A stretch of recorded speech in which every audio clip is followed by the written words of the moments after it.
Hello, everyone, and welcome to Eclipse Day. In about an hour and a half, we will have a total solar eclipse in Libra. So both the sun and the moon are in Libra.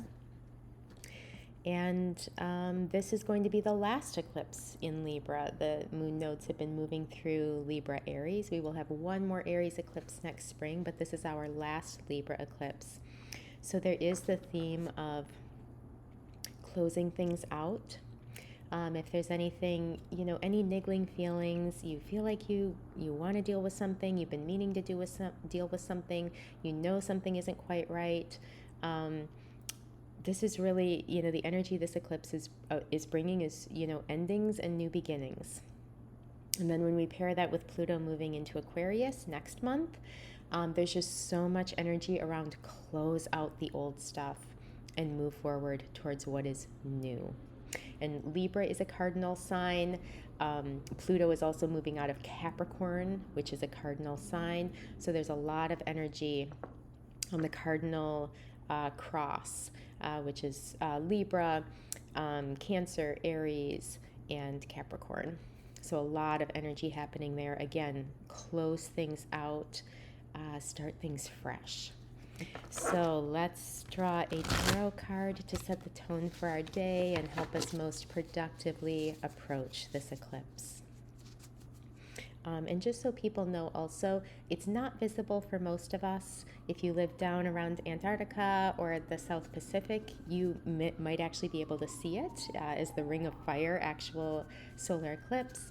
But for those of us in the northern hemisphere or other places in the world, we will not be able to physically see it. So let's take a couple of deep breaths and just ground ourselves in and down, open and receptive to the energies that the universe has for us for our soul's growth. How can we most productively approach today and the lunar for the solar eclipse in Libra?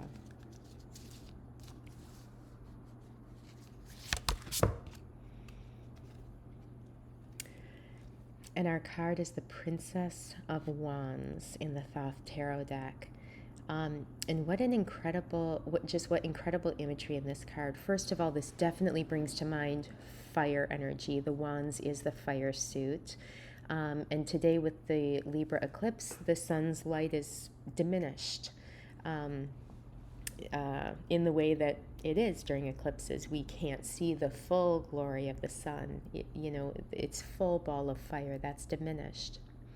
And this card really reminds us that that fire is still there, even if temporarily we don't feel it, even if there are things we want to deal with, but it sounds like so much work and so much effort, and it feels so much easier to just kind of procrastinate and deal with that some other time, some other month, some other year. The Princess of Wands, we can see this energy of going out. And with this imagery of the person that we have here and also the tiger tail, it brings to mind that phrase of, having the tiger by the tail, having the world by the tail. It's, there's some danger to grabbing a tiger by the tail.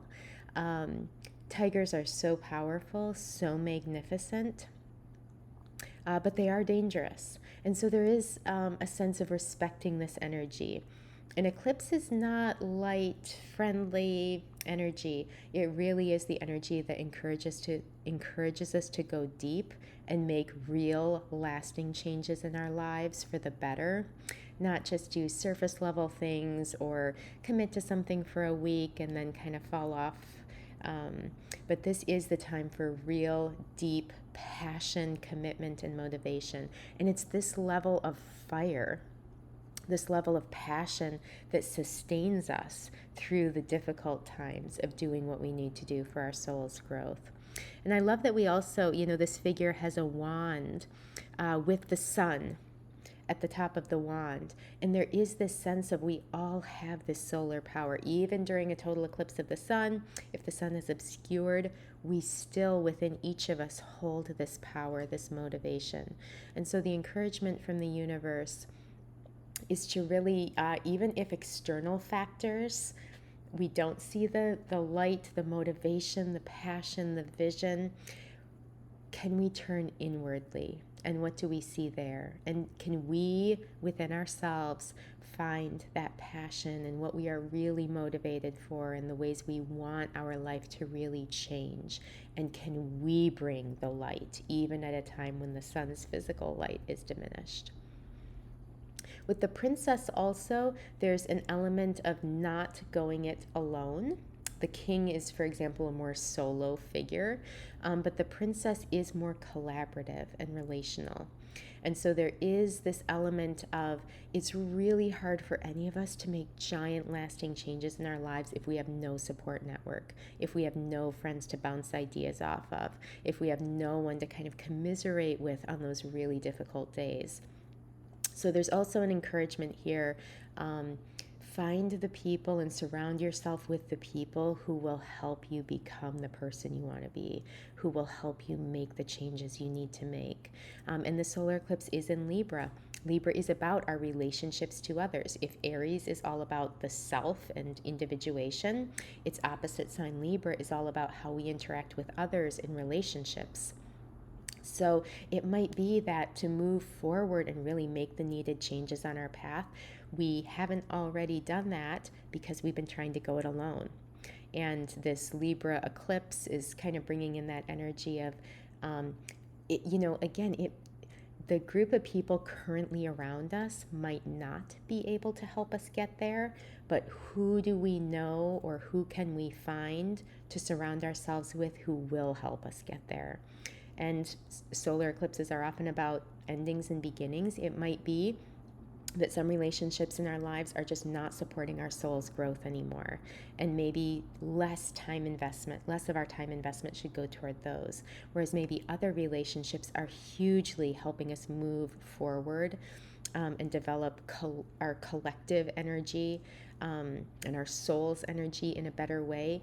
How do we bring more of that into our life? So definitely the potential for both endings and new beginnings here.